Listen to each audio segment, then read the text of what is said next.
El siguiente programa es financiado con recursos del Fondo para el Desarrollo de la Televisión y los contenidos de la Autoridad Nacional de Televisión.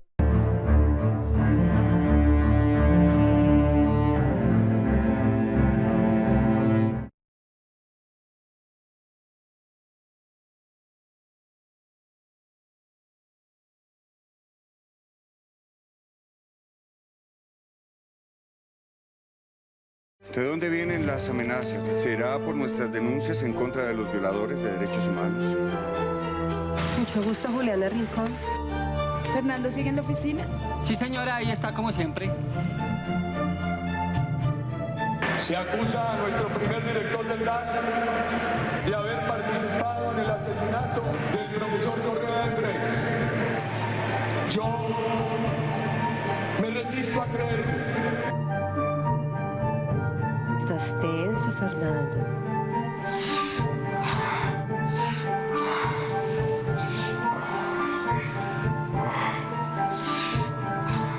¡Carajo!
Marcela, no seas infantil. Hablemos.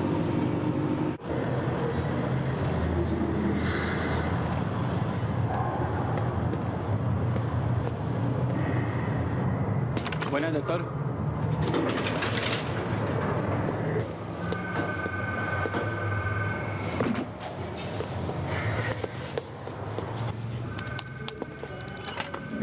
¿Tú qué haces en mi computador? Es que me desperté temprano y me vine a trabajar. Sí, pero ¿por qué mi computador? Si hay otros Pues computadores. porque mi computador está bloqueado y tú mismo me diste tu clave, pero pues si te molesta. Voy a revisar unos papeles. Oye, ¿y por lo de anoche? Ahora no, Juliana. Charlamos después. Elías. Tengo una llamada suya de anoche. Sí, necesitaba hablar con usted, pero ya. ¿Está todo bien? Marcela me pilló con Juliana y me abandonó. No me crea tan pendejo, Fernando. Pero bueno, cambiando de tema, ¿qué pasó con lo de la orden de captura? Pues estoy en eso, pero espera un momentico, Fernando. Si quiere, tómese unos días libres. No, Elías, con toda la mano de trabajo que hay, mejor nos vemos en la oficina. Aló, Fernando. Y mucha atención, se acaba de producir el llamamiento a juicio del general retirado Rito Alejo del Río, detenido en instalaciones militares desde el año pasado, procesado por su presunta responsabilidad en el asesinato del líder comunitario Marino López Mena. La determinación fue tomada por un fiscal delegado ante el Tribunal Superior de Bogotá, quien consideró que hay suficientes testimonios y documentos que relacionan al excomandante de la Brigada 17 del Ejército con el homicidio de López Mena, cometido en febrero de 1997 en Bijao, Chocó. El oficial retirado estuvo al mando de la Operación Génesis, cuyo objetivo era la desarticulación del bloque 57 de las FARC en el Urabá chocoano. Una detallada investigación demuestra que esta operación contó con la participación activa de los paramilitares del bloque Elmer Cárdenas. Según los habitantes de la región, a la par con los bombardeos, llegaron los paramilitares hasta las poblaciones de la cuenca del Cacarica y los obligaron a abandonar sus tierras. Marino López Mena fue degollado y descuartizado por los paramilitares delante de los aterrados pobladores, que no tuvieron más remedio que salir corriendo hacia el municipio de Turbo, donde permanecieron hacinados por más de 2 años. Según los investigadores de la Fiscalía, era imposible que el general no se diera cuenta de la presencia paramilitar en la zona en el mismo momento en el que se llevaba a cabo la Operación Génesis.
Fernando, ¿qué haces?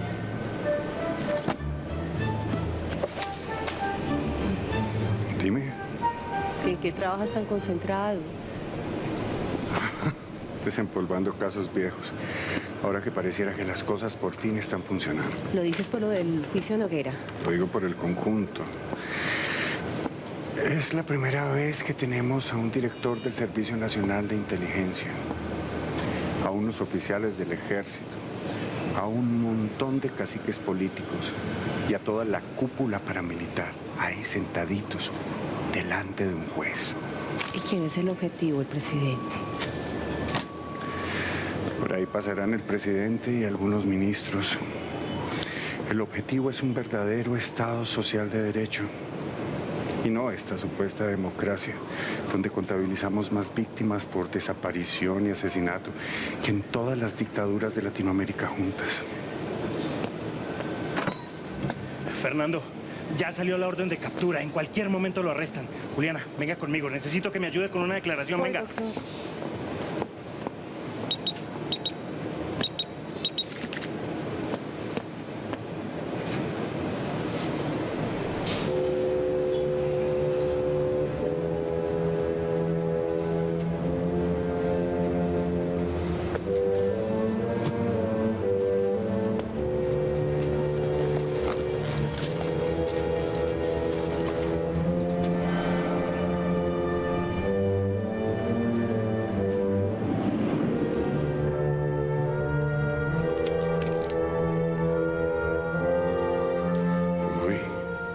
Gustos caros, doctora. No creas. Una vez que me invitaron y decidí guardar de recuerdo la tarjeta. Listo, doctor. Amaneció como un tití el doctor Carreño hoy. Sigo luego. ¿Te parece si almorzamos para hablar de lo nuestro? Ahí vemos más tardecito, ¿vale? Ok.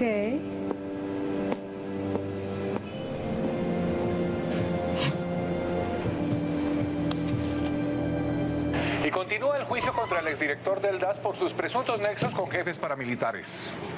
En las horas de la mañana, los magistrados de la Sala Penal de la Corte Suprema de Justicia solicitaron una investigación exhaustiva al computador del paramilitar Edgar Ignacio Fierro, alias Don Antonio, mano derecha de Jorge 40.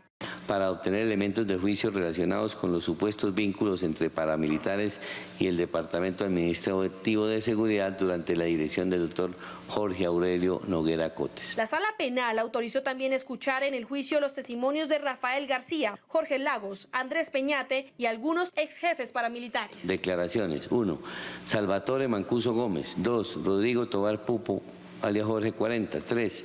Edgar Ignacio Fierro Flores. Según fuentes allegadas al proceso, los magistrados de la Corte estarían examinando con lupa los nombramientos en cargos directivos del DAS, efectuados durante la administración de Noguera en al menos 5 departamentos de la costa atlántica, para determinar las posibles relaciones con miembros de grupos al margen de la ley.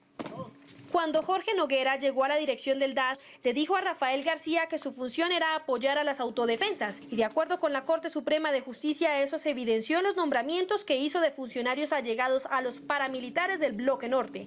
Noguera nombró como subdirector del DAS a José Miguel Narváez, a quien Salvatore Mancuso y otros paramilitares identificaron como la persona que suministraba adoctrinamiento ideológico a las autodefensas. Como director del DAS en el Atlántico nombró a Emilio Vence Zabaleta, amigo del entonces senador Jorge Castro Pacheco, condenado por nexos con los paramilitares. En el departamento de Magdalena, Noguera nombró a Gloria Bornacelli, quien trabajó con Noguera en la campaña a la presidencia de Álvaro Uribe Vélez en el Magdalena. Como jefe de la oficina de informática del DAS, nombró a Rafael García, quien elaboró el programa de cómputo que utilizó Jorge 40 para el fraude electoral del 2002. El fallo en contra de Jorge Noguera es esperado para los próximos días.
Exdiputados, exconcejales, ganaderos, exfuncionarios de los departamentos de Córdoba y Sucre, a quienes la Fiscalía y la Sala Penal de la Corte acaban de cobijar con orden de captura por haber suscrito con la cúpula paramilitar en el 2002 el Pacto de Ralito, una alianza de intereses que pretendía, en sus propias palabras, refundar la patria.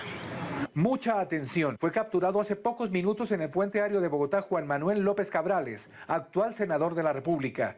Asimismo, en Montería fue capturado el senador Miguel de la Espriella. Otros 3 parlamentarios activos también acaban de ser cobijados con orden de captura por parte de la Sala Penal de la Corte Suprema, y 15 personas que no tienen el fuero de parlamentarios y que son investigados por la Fiscalía por supuestos vínculos con los paramilitares ya están siendo capturados. Entre ellos destacamos la captura de la exparlamentaria Eleonora Pineda.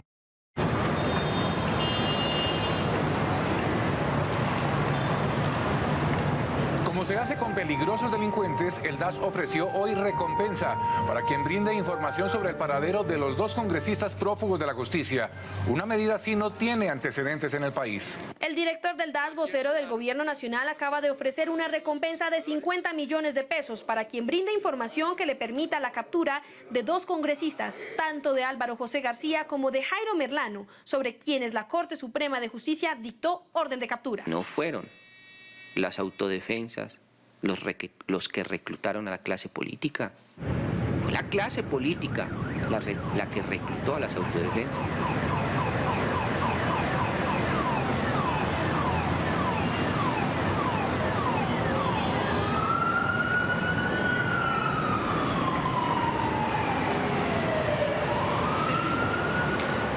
Y esta noche ha sido conducido a la cárcel de La Picota el representante a la Cámara Eric Morris, quien se entregó a la Fiscalía por sus presuntos vínculos con el paramilitarismo. Y en Zipaquirá se entregó esta tarde el senador Jairo Merlano. Contra él pesa una orden de captura emitida por la Corte Suprema de Justicia por supuestos vínculos con paramilitares. Merlano se presentó con su abogado horas después de que el gobierno hubiera incrementado a 75 millones de pesos el monto de la recompensa a quien diera información sobre su paradero. En las próximas horas se definirá su lugar de reclusión. El escándalo de la parapolítica ya suma 51 congresistas involucrados, todos pertenecientes a la coalición del presidente Uribe. Tras las rejas se encuentran 33 congresistas, un par de gobernadores, varios alcaldes y decenas de concejales municipales y diputados regionales. Elías.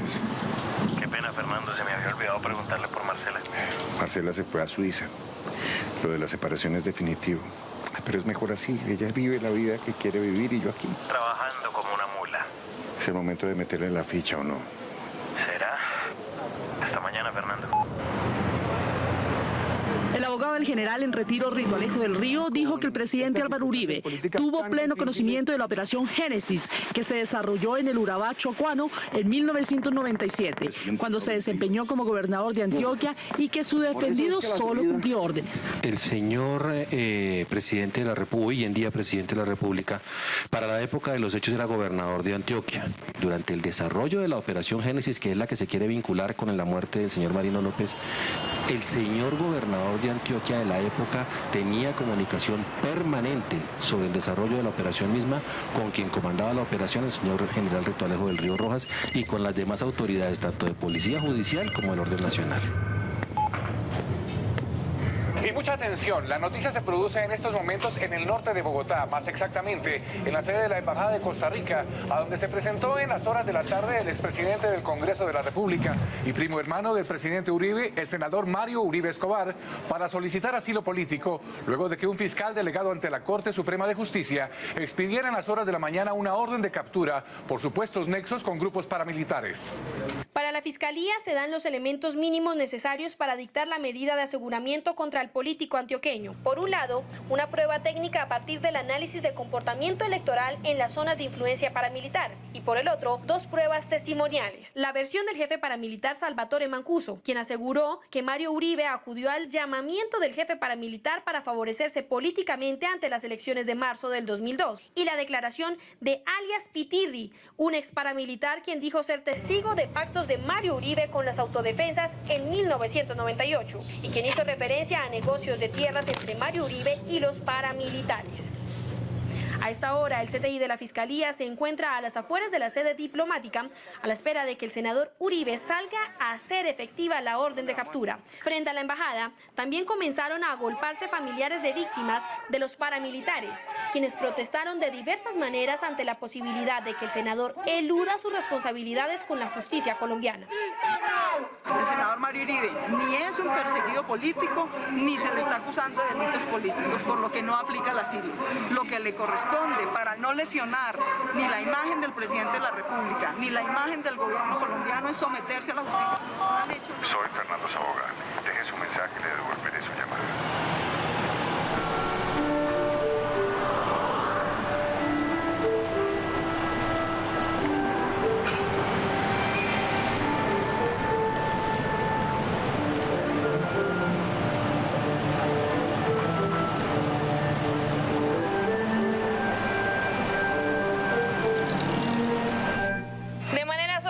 Y en medio de la crisis desatada por el escándalo de la parapolítica, el gobierno extraditó hacia los Estados Unidos en la madrugada de hoy a 13 importantes jefes paramilitares, entre los que se encuentran Salvatore Mancuso, Jorge 40, Don Berna, Hernán Giraldo y el Cuco Banoy. Los jefes paramilitares deberán responder ante cortes federales en Washington, Miami y Nueva York por los delitos de narcotráfico y lavado de activos. La operación de extradición de los exjefes paramilitares se realizó simultáneamente desde 3 cárceles del país. Más de 200 hombres élite de la DIJÍN coordinaron la entrega a funcionarios estadounidenses. De la cárcel de máxima seguridad de Itagüí fueron sacados Salvatore Mancuso, Cuco Banoy, Diego Alberto Ruiz Arroyave, Guillermo Pérez, alias Pablo Sevillano, Juan Carlos Sierra, alias El Tuzo, y Martín Peñaranda, alias El Burro. A la misma hora, en la penitenciaría de La Picota, en Bogotá, comenzó el traslado de dos de los excomandantes más importantes del paramilitarismo colombiano, alias Don Berna y alias Gordolindo. Junto a ellos fue extraditado Manuel Enrique Torregrosa, alias Chan, exintegrante del bloque norte de las AUC y señalado de coordinar una banda emergente denominada Los 40. Simultáneamente, un grupo de 80 miembros de la DIJÍN sacaban de la cárcel Modelo de Barranquilla a alias Jorge 40, Hernán Giraldo Serna, Nondier Giraldo y Eduardo Enrique Benguechea. En la sorpresiva extradición de los exjefes paramilitares fue incluido Edwin Mauricio Gómez Luna, alias El Repetido, señalado por las autoridades como un narcotraficante que se hizo a una franquicia del bloque Vencedores de Arauca para colarse en el proceso de paz.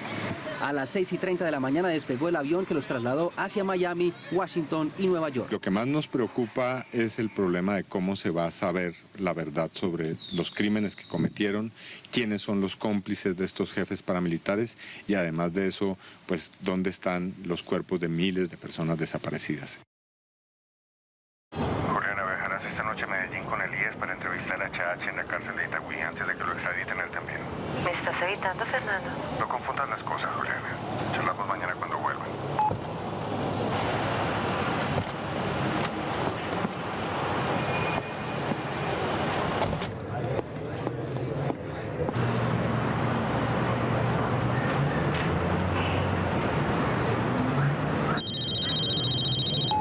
¿Aló? Código Alfa, código Alfa.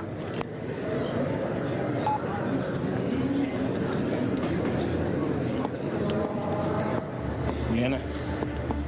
Tengo que ir al baño, doctor. Siga usted, yo lo alcanzo. ¿Y no puede ir después? No, siga usted, yo lo alcanzo. Último llamado para abordar vuelo 075 con destino a la ciudad de Medellín.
Fernando, finalmente no viajamos a Medellín. Juliana se me desapareció, llámeme apenas pueda.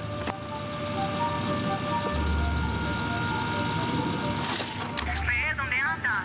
Acabo de nacer Nicolás, nos vemos en la clínica. Acabo de salir de la fiscalía, Fernando. Ve cómo le fue. ¿Va a venir para la oficina? No, ya está muy tarde. Pásese por la tienda y le muestro lo que conseguí. No lo puedo llamar más. Eso está muy complicado. Pero es mejor que no hablemos hasta que se arreglen las cosas.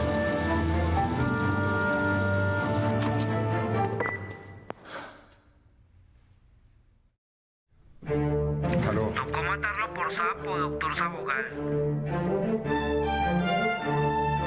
Nos metieron una espía en la Fundación Salazar. Ella tuvo acceso a todo.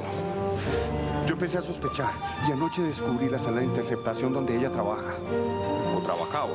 Mucho cuidado, Carlos Andrés, te estás arriesgando demasiado.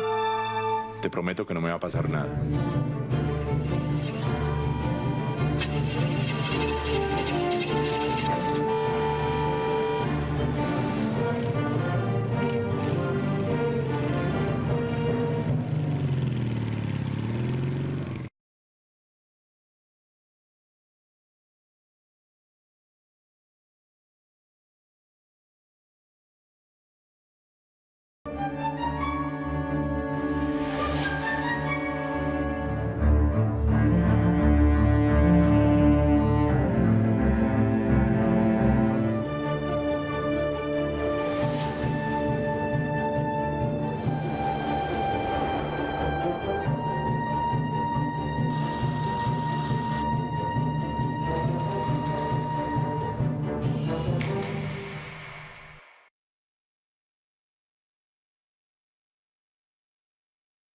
La animación que aprendemos con Sabogal es una animación específica que aborda temas para adultos, ¿sí?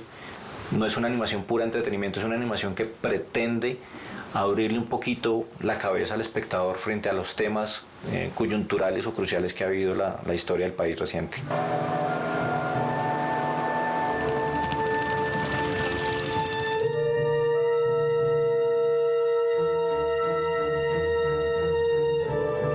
Cuando se construye un personaje 3D, arranca siempre desde el papel, o sea, todos los procesos de 3D, contrario a lo que pueda pensar la gente que se trabajan directamente desde el computador, siempre se trabajan desde el papel. O sea, el diseño de personajes de Sabogal empezó siendo líneas puntuales como de dibujos de ilustración. Cuando yo comencé con el storyboard, pues íbamos conociendo un poco los personajes porque teníamos que leer la ficha técnica, conocer las actitudes, las expresiones, el genio, todo el comportamiento general del personaje. Soy Elías Carreño, de la Fundación de Abogados. Somos los representantes legales de los familiares de la víctima. No puedo dejar pasar a nadie, doctor. Me da pena con usted. Ahí lo que pasa es que siempre hay una interpretación de lo que uno dibuja y de lo que el modelo tiene que ser. Entonces ahí viene, digamos, la mano del artista 3D, del modelador 3D, para interpretar cierta curva en la línea, volverla a un volumen. Y eso era importante, o sea, que la traducción de la línea del diseño fuera fiel al modelo en volumen 3D para el personaje. Yo siempre he pensado que la intención del 3D es imitar la realidad. O sea, uno se imagina como todo en lo real. Si yo cojo una puerta y la desarmo, la puerta me va a quedar la puerta a un lado, la perilla al otro lado, el botoncito va a ser otro cosito. Entonces ese yo lo voy a intentar armar y construir, pero entonces dejando sus piezas separaditas como está en la vida real. Igual que en los personajes. En los personajes el cuerpo es un objeto completo. De pronto la chaqueta es otro completo, los botones son otros aparte y se hace todo así en modelado, partiendo siempre desde ceros. La topología tenía que ser realmente correcta porque eso finalmente pasa a otro departamento, que es el departamento de rigging.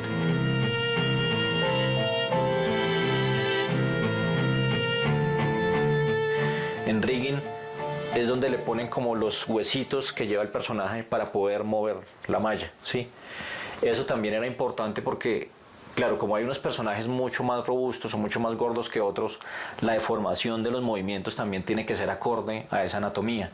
El peso, cuando yo animo, también tiene que corresponder a esa anatomía. O sea, si yo soy gordito y además soy cojo, eso se tiene que reflejar obviamente en la animación. Si yo soy esbelto o si yo soy voluptuoso y me tengo que mover con cierta cadencia también para transmitir esa sensualidad al personaje. Todo eso realmente viene del diseño. Cuando me llegaron con un proyecto en animación para hacer algo que normalmente se contaría de otra manera, dije sí inmediatamente porque es pertinente, es importante. O sea, el contenido del proyecto me parece que había que contarlo y mucho mejor si es de una manera tan interesante como en animación. Nosotros queríamos que los personajes tuvieran una talla y un volumen específico, pero eso realmente nos ponía también contra la pared frente a la consecución de actores, porque como los personajes iban a ser interpretados por actores reales, porque la técnica del mock-up lo exigía, entonces realmente fue todo un tema en tratar de conseguir actores que anatómicamente y volumétricamente, llamémoslo de alguna manera, correspondieran a los diseños que construimos en los personajes.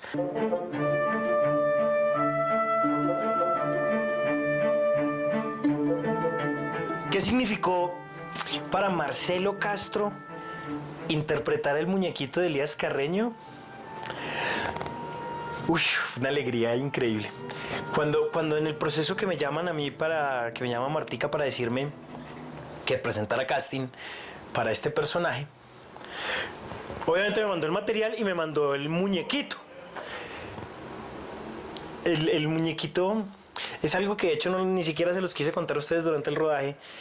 Cuando yo vi el muñequito es mucho de lo que yo me he imaginado de cómo voy a ser yo cuando tenga esa edad. Caso asesinato profesores. Hoy mismo es la manifestación. Vuelvo hasta el lunes por la tarde.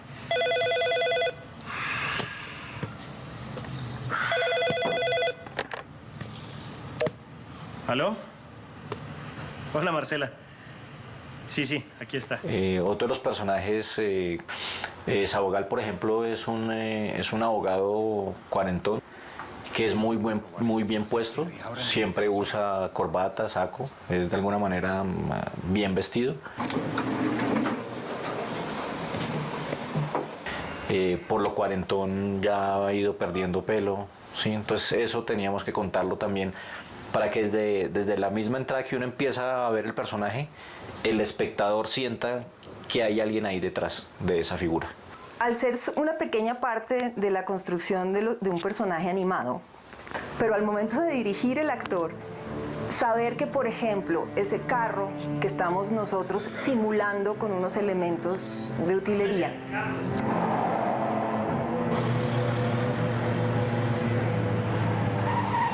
es como un ejercicio de imaginación espacial que, por cierto, hace importante que los actores tengan entrenamiento en teatro, donde las cosas no necesariamente son reales, sino que tienes que imaginarlas y hacerlas visibles.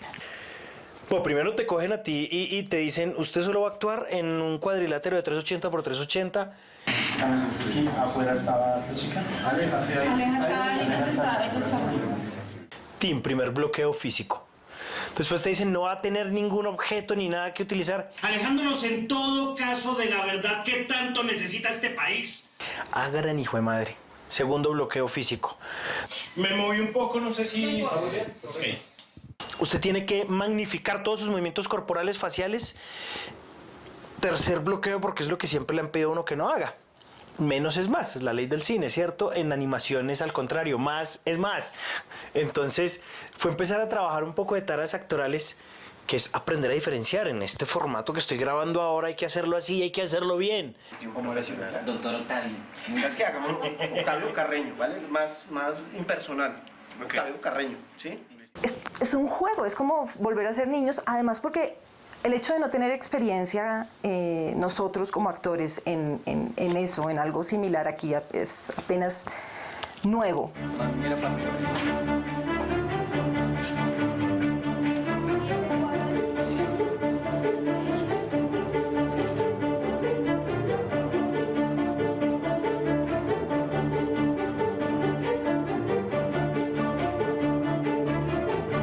Ver uno el vestido con 37 punticos grises, 24 cámaras alrededor, tomándolo a uno con unas de luz aquí al frente de la cara y una camarita tomándole a uno los 16 puntos que tenía en la cara. No, fue una experiencia. Yo llegaba todos los días, yo no sé si el equipo técnico se daba cuenta, pero yo llegaba feliz y me iba igual de feliz. Es muy divertido, sigue siéndolo, yo quiero volver a hacerlo, es muy divertido.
Creo que hay varios elementos que tomamos ahí en consideración, pues con el equipo de trabajo, porque no es un trabajo solo mío, es de un equipo que hace este esfuerzo, y es primero entender que frente a los actos de la insurgencia existe ya toda una institucionalidad del Estado que persigue esos actos.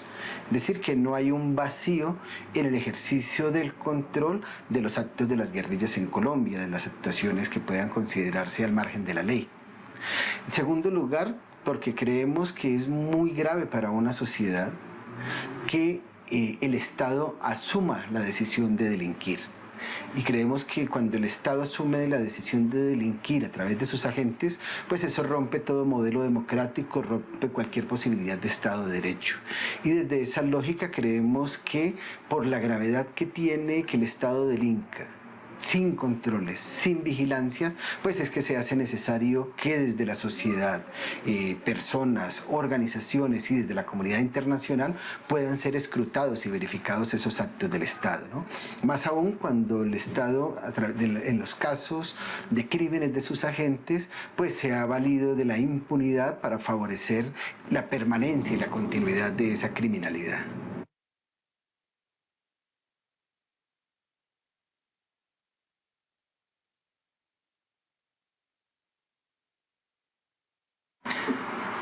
Yo creo que la criminalidad institucional que se ha vivido en Colombia, que ha dejado tantos miles de muertos, de exiliados, de torturados, de desaparecidos, no hubiera podido existir sin la complicidad de un sistema de justicia.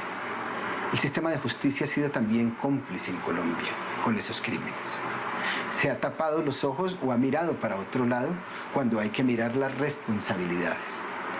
Normalmente el sistema de justicia, cuando decide encarar el problema, lo encara con los mandos bajos, pero nunca ha tenido el valor y la osadía de decir: defendemos y reivindicamos el Estado de Derecho y desarticulamos esos aparatos criminales que tenemos instalados dentro del Estado. Y en esa medida, pues es un sistema de justicia que resulta ser funcional al terrorismo, ¿no? El caso de San José de Apartadó creo que es un caso que es muy doloroso, y para mí lo más doloroso ha sido la indiferencia de la sociedad colombiana frente al crimen de Santiago, por ejemplo.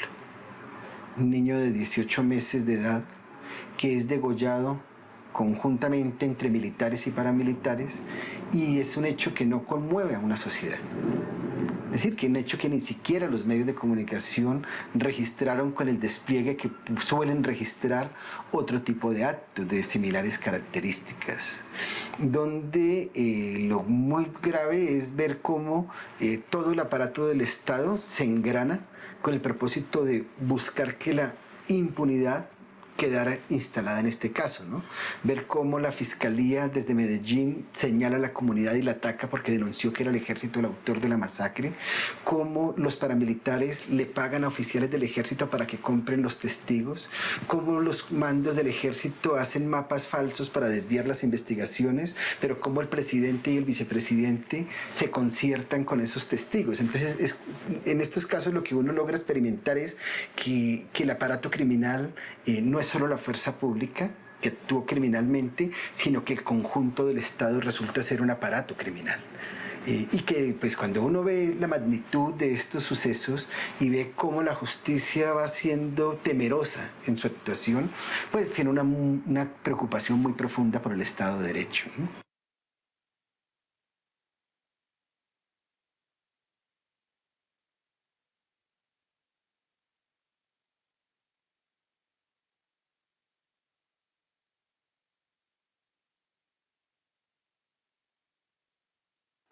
Durante 29 años, digamos más, durante los primeros 20 años, siempre se escribió una historia del Palacio de Justicia. Y era la historia del pacto del silencio hecho entre el poder civil y el poder militar, que jugaron concertadamente de manera criminal. Y creo que lo importante es que esa página de la historia se ha podido empezar a reescribir, y que hoy, en términos de la memoria, queda claro que el papel del poder militar desde el año 85 generó una ruptura en la institucionalidad colombiana. Creo que un primer elemento que resalta lo histórico del caso del Palacio de Justicia es, en primer lugar, el nivel de responsabilidades que se establece. Creo que hay responsabilidades a nivel de altos niveles de mando dentro de la fuerza pública, que no venía siendo costumbre en Colombia que se establecieran esos niveles de mando. En segundo lugar, porque cuando todos los hechos del Palacio de Justicia parecían enterrados, creo que hay una actuación valerosa, especialmente de mujeres en Colombia, la fiscal Ángela Buitrago, la juez María Estela Jara, la juez Cristina Trejos, que deciden con mucho valor y con mucho coraje enfrentar ese problema de impunidad y darle una respuesta al país. Y en tercer lugar, porque creo que se deja claramente establecido que efectivamente ese aparato criminal que durante tanto tiempo se denunció, se comprobaba su existencia. Y en cuarto lugar, porque se envía un mensaje claro a la sociedad, y es que la democracia no se defiende torturando, la democracia no se defiende desapareciendo, la democracia no se defiende asesinando. Que lo que se hizo en el Palacio de Justicia fue acabar con la democracia.